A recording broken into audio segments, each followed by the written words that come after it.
Bridgerton has gained such a huge following over the past few years, and it's led to such an incredible and full fan base. The show was obviously based on a book, but what are the differences between the two? Has the show done the book justice? Well, stay tuned, because today we are discussing what are the biggest differences from Bridgerton the book to the show. First up is how Daphne and Simon met. Daphne and Simon are easily one of the biggest fan favorite pairings in the entire show, and people just love them. Their chemistry together on screen is just fantastic, and their acting is superb. Their on-screen meeting is one of the highlights of the show, but how does this differ from the book to the screen? The pair met inadvertently due to Nigel Burbrook in both the book and, of course, the hit TV series. However, their first meeting has some slightly differing events between the original book and the TV adaptation. Episode 1 sees Daphne accidentally bumping into Simon after she breaks away from Nigel Burbrook's horrible advances. The book version of these events differ quite a lot more than you would think actually. In the book version of these events, Simon is actually hiding away because he is eavesdropping on Daphne and Nigel's conversation. Simon enters the situation as he punches Burbrook after he becomes a little too aggressive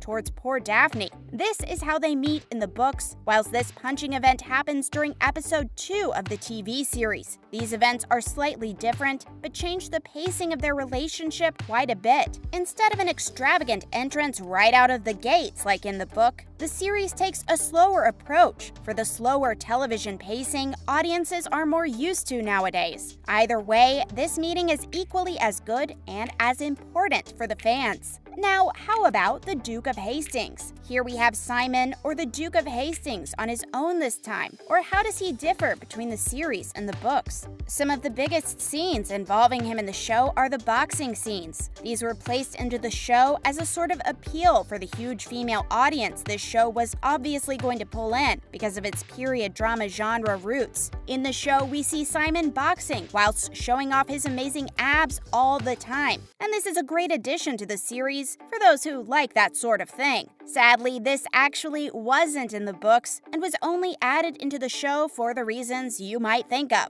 However, whilst these events never happened in the books do adhere to this time period of many men boxing, as it was quite the trend during the early 1800s. In a quote from Britannica, it says, "The era of Regency England, 1811 to 1820, was the peak of British boxing, when the champion of bare-knuckle boxing in Britain was considered to be the world champion as well." Well, there you have it, a scene added to the series for one glaring reason, but also one that the books easily could have done. It's great when a show takes its own liberties with an adaptation, but doesn't steer too far away from the possibilities and standards the original material set in place. Bridgerton is a great showcase of an adaptation. Next up is, how does this big moment differ? When it comes down to Simon and Daphne, Anthony is always a key part of their relationship throughout the entire season of Bridgerton. Anthony is this overbearing brother who really wants to protect his sister at any cost. He doesn't care how it's done or how it comes across. He has one goal, and that is to protect her without caring about anything else. This is one of the biggest things in the series of Bridgerton, and is something that the fan base really enjoys. So was this in the original books? Well, actually, in the books Bridgerton is based upon, Anthony isn't quite as protective as he comes across as in the show. He wants to protect her from undesirable men, and that's really about it. His mind changes when he is informed about the arrangement between Simon and Daphne. His entire demeanor changes, and so does his focus. He now sets 3 rules in place upon them. 1, it stays secret. 2, Simon and Daphne can't be alone in the same room as one another. And 3, if I ever catch you kissing her bloody hand without a chaperone, I shall tear your head off.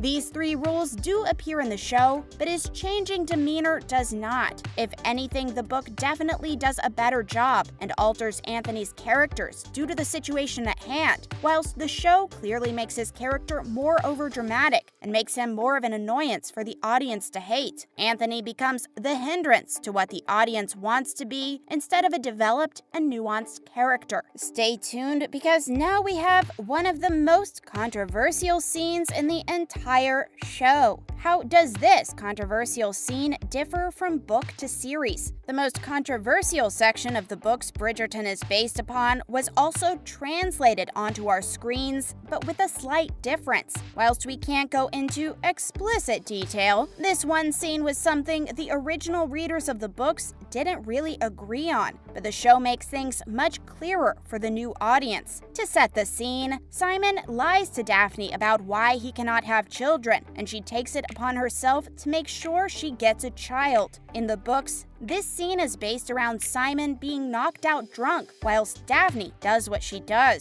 The book describes the situation as being in Daphne's complete control and that she could do whatever she wanted with him. This definitely comes across in the wrong way, as it was interpreted in a pretty bad way by the original audience who read the book. The TV show has a different approach to the scene. Instead of Simon being knocked out drunk, they take the approach that he just loses his control and gives in to Daphne, as he realizes what she wants is going to happen no matter what. Whilst it's still an uneasy feeling that you get from this scene, it's nowhere near as bad as the original made it all out to be. Simon also eventually forgives Daphne for what she did because of later circumstances. Even the actors of the show commented on this situation and scene from the books to the screen. Regé-Jean Page, who plays Simon, had this to say: "I was very happy that we had a different scene in the TV show than in the book. It is clear that this scene was just uncomfortable and wouldn't have fit the show if left unchanged." What do you think about this difference? Let us know in the comments below.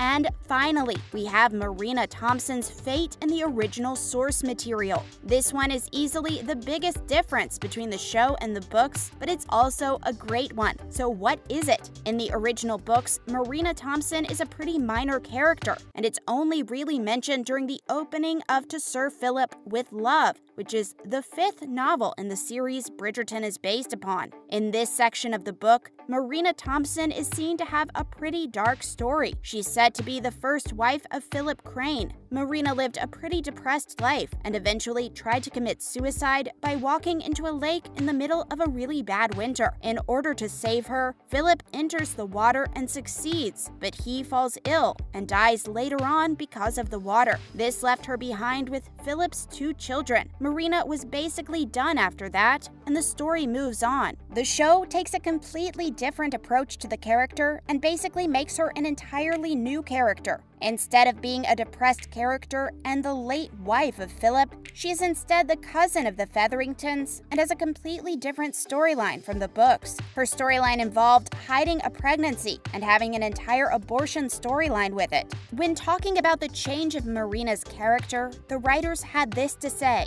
"We're really looking at the show as the evolution of a woman," Van Dusen says about expanding Marina's character. "Her story is a big part of that. We get to explore mindsets that become so normalized over time, like sexism and misogyny, and the ways women have been treated for centuries. You can tell that they really took care with this new version of the character and went all out with the representation and ideas of a woman." And that's the end of the video. Bridgerton has been an amazing series thus far and clearly has a lot more to offer over the next season. When it comes to adapting the original material, the writers have clearly just used it as a base and are trying to adapt its stories for this new generation and our current climate. They want to talk about some different and more important issues with these characters, and they do a great job with it. Hopefully you enjoyed this video. Make sure to like, comment, and subscribe with notifications on. Thanks for watching. Bye!